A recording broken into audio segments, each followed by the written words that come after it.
नमस्कार दोस्तों, एक बार फिर स्वागत है आपका हमारे YouTube चैनल में। मैं हूं आदेश योगी और आप देख रहे हैं साइंस मैनिक। दोस्तों अभी मुझे किसी ने फ़ोन किया और बताया कि यहाँ खेतों में एक खतरनाक सांप है जो मुंह से भी सीटी जैसी आवाज़ करता है, तेज चलने वाला और रूह कंपा देने वाला।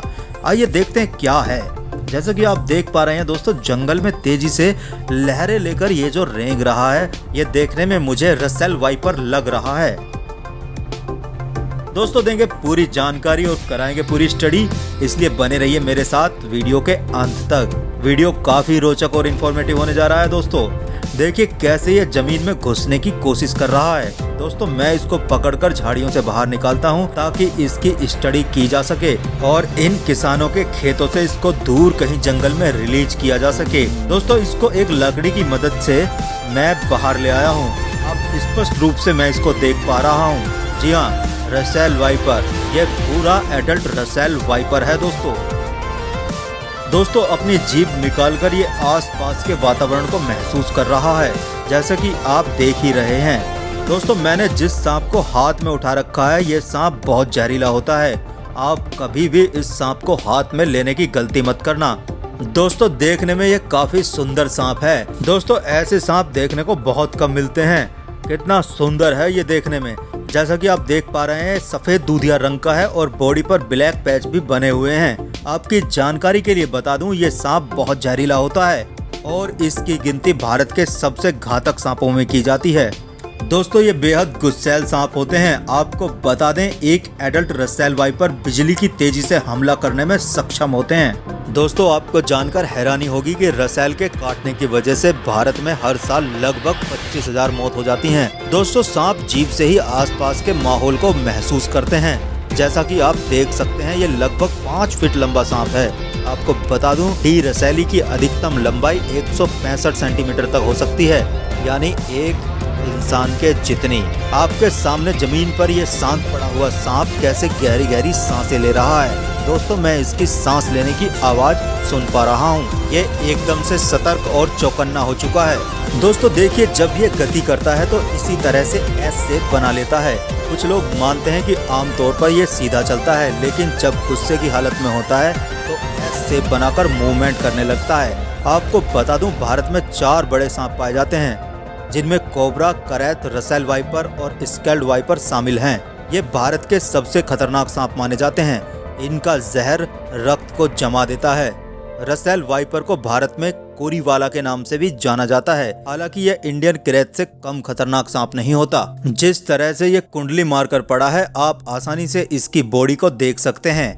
बॉडी पर आपको स्पष्ट रूप से 3 कलर दिख रहे होंगे, जिनमें सबसे ज्यादा है मटमैला, जो ऑलमोस्ट पूरी बॉडी पर फैला हुआ है। काले पैच जो बॉडी पर गैप में फैले हैं, जिनके किनारे प्योर वाइट हैं। कभी कभी ये किनारे पीले कलर के भी होते हैं। अगर आप पूंछ की तरफ देखेंगे तो ये ब्लैक पैच आपको नहीं दिखेंगे। आपको बता दूं, रसेल वाइपर सबसे अधिक पंजाब में पाया जाता है। गंगा और आसपास के क्षेत्रों में यह प्रजाति बहुत कम देखने को मिलती है। रसेल नाम के एक वैज्ञानिक ने इस सांप पर खूब अध्ययन किया था, जिसके कारण उन्हीं के नाम पर इसका नाम रसेल पड़ा। वैसे तो ये स्वभाव से बहुत शर्मीला होता है, मगर छेड़े जाने पर काट लेता है। इसका जहर खून को थक्कों में बदल देता है, यानी हीमोटॉक्सिक होता है। रसेल वाइपर को दबोया सांप या दबोया रसेली भी बोला जाता है। भारतीय उपमहाद्वीप के मूल निवासी फैमिली वाइपरेडे का ये सदस्य है और ये एक विषैले सांप की प्रजाति है। जैसा कि आप देख रहे हैं, इसका सिर चपटा, त्रिकोणीय और गर्दन से अलग होता है। थूतन यानी स्नाउट थोड़ा सा कुंद, गोल और थोड़ा उठा हुआ होता है। और भी क्लियर आपको इसके मुंह को दिखाएंगे जैसे ही ये थोड़ा शांत होगा। देसी लोग इसे कटुका रेटुला पोड़ा भी कहते हैं। आपको बता दें, उड़ीसा और बंगाली में इस सांप को चंद्रबोड़ा और चंदोबर कहा जाता है, क्योंकि इसके पूरे शरीर में लेंटिकुलर या अधिक सटीक चंद्रमा जैसे निशान पाए जाते हैं, जैसा कि आप देख भी रहे होंगे। मणिपुर में इस सांप को लिंडू बोला जाता है और इसके साथ एक लोक कथा भी जुड़ी हुई है। मराठी में इस सांप को घोड़ा कहा जाता है। भारत में 4 बड़े सांपों में से डी रसेली कई सर्पदंश घटनाओं के लिए जिम्मेदार माना गया है और ये कई विषैले सांपों की मौत का कारण भी बन जाता है। जैसा कि आप देख पा रहे हैं, फिलहाल ये नखरे में है, क्योंकि टच करने से भी ये मूवमेंट नहीं करना चाहता। आपको बता दूं कि डी रसैली Bharat, Sri Lanka, Bangladesh, Nepal, Myanmar, Thailand, Pakistan, Cambodia, Tibet, चीन, ताइवान और इंडोनेशिया आदि देशों में पाया जाता है। रसैल की भारत में सबसे ज़्यादा स्पीशीज पंजाब में देखी गई हैं। अगर बात दक्षिण भारत की करें तो ये मुख्य रूप से कर्नाटक और बंगाल में खूब मात्रा में पाए जाते हैं, लेकिन गंगा घाटी, उत्तरी बंगाल और असम में ये बहुत कम देखने को मिलते हैं। साथ ही साथ दोस्तों म्यांमार में भी इसकी कई प्रजातियों को देखा गया है। आपको बता दूं ये इतना खतरनाक होता है कि धोखे से भी वार कर सकता है। अभी तो लगता है जैसे धूप सेकने का मजा ले रहा हो। ये शायद इस वक्त मुझसे नाराज है और शायद थोड़ा सा इरिटेट भी। आप देख सकते हैं इसकी बॉडी और आकार को, तो मुंह से लेकर पूंछ तक कैसा रंग, रूप और आकार लिए हुए है। साथियों, ये तेजी से भागकर जंगल में छुपने की कोशिश में है, क्योंकि ये अक्सर ही छिप कर रहते हैं और भोजन की तलाश में ही बाहर निकलते हैं। लेकिन मैं इसको अभी नहीं जाने दे सकता, क्योंकि ये एक गन्ने का खेत है और यहाँ पर किसानों के लिए ये खतरनाक साबित हो सकता है। चलो इसको वापस लेकर आता हूँ। काफी डर लगता है दोस्तों जब मैं इसको ऐसे पकड़ता हूँ। आप भूल से भी ऐसी गलती कभी ना करना।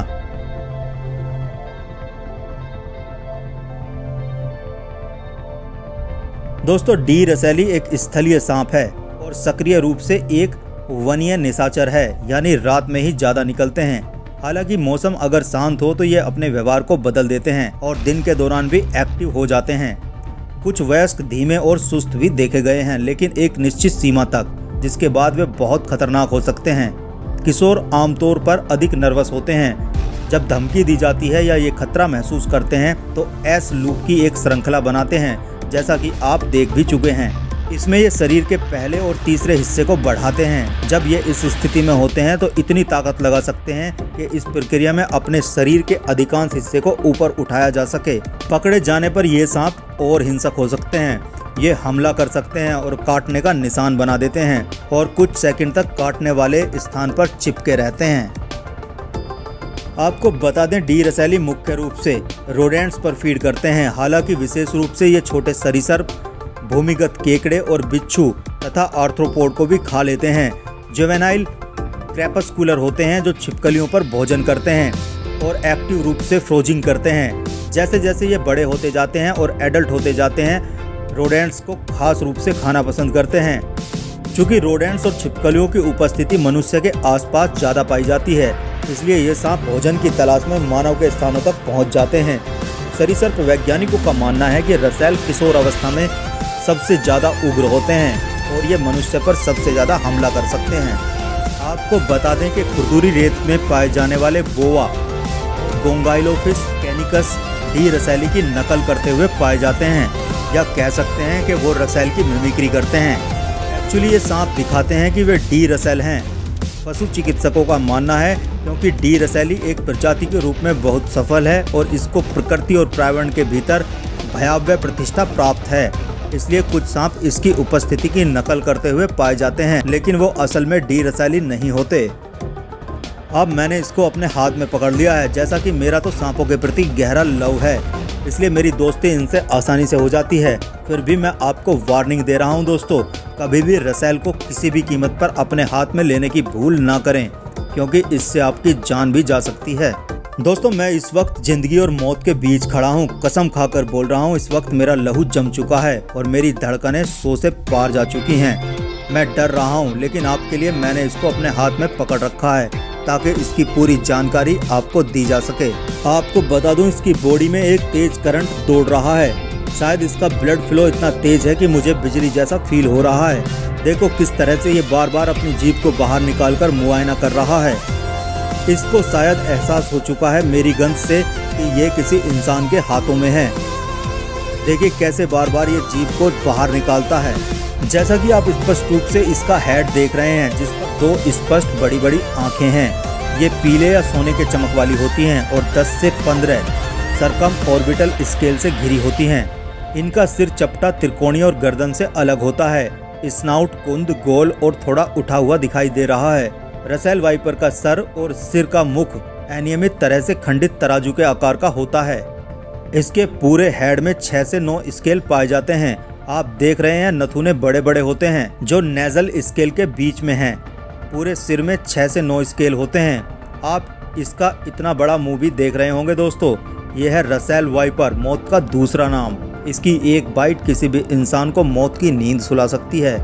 नेजल स्केल के नीचे किनारों पर नेजोस्ट्रल स्केल को छूते हैं। सुप्रा नेजल स्केल में एक मजबूत अर्धचंद्राकार आकृति होती है जो नेजल को आगे से नेजोरोस्ट्रल स्केल से अलग करती है। रोस्ट्रल स्केल जितना ऊंचा होता है उतना ही चौड़ा होता है। सांप के 10 से 12 सुप्रालेबियल्स होते हैं, जिनमें से चौथा और पांचवा हिस्सा काफी बड़ा देखा गया है। इनमें 2 मैक्सिलरी हड्डियां जो एक समय में कम से कम 2 और सबसे अधिक 5 या 6 जोड़े नुकीले फैंग्स का निर्माण करती हैं, जिनमें पहली सक्रिय रहती है और बाकी रिप्लेस कर दी जाती हैं। फैंग्स की औसतन लंबाई लगभग 15 मिलीमीटर तक हो सकती है। इनकी बॉडी अगर आप देखें, शरीर रूखा सा होता है जिस पर क्रॉस सेक्शन गोलाकार होते हैं, जिन्हें डोर्सल स्केल कहा जाता है। जीभ दूसरे सांपों की तरह ही 2 हिस्सों में कटी हुई होती है, जिससे सांप आसपास के माहौल का पता लगाते हैं। दोस्तों, इसकी जीभ काले रंग की होती है। जैसा कि इसके मुंह को पकड़कर मैंने इसको अपने ऊपर रखा हुआ है। ये काफ़ी वजनी है, अंदाजे से कहूँ तो लगभग 6 से 8 किलो इसका वजन होगा। आप देख रहे हैं इसकी बॉडी पर ये नन्हे सफ़ेद मटमैले स्केल और उभरे हुए ब्लैक पैच या स्केल जो एक डिज़ाइन में गुथे हुए हैं। इनमें मिड बॉडी पर डोर्सल स्केल होते हैं, जिनकी संख्या लगभग 30 से 35 हो सकती है और वेंट्रल स्केल की संख्या लगभग 150 से 200 तक हो सकती है। देखिए कैसे अपनी काली जीभ बार बार निकालकर यह चेतावनी दे रहा है कि मेरा मूड मत खराब कर आदेश योगी। जैसा कि आप देख रहे हैं, वेंट्रल यानी पेट वाली सतह पूरी तरह से वाइट है और सिलेंड्रिकल है। आपको बता दूं, इनमें एनस यानी गुदा प्लेट विभाजित नहीं होती। आपको दिख रहा होगा कि इसकी पूंछ ज़्यादा लंबी नहीं होती, पूंछ छोटी होती है जो कुल लंबाई का लगभग 14% होती है।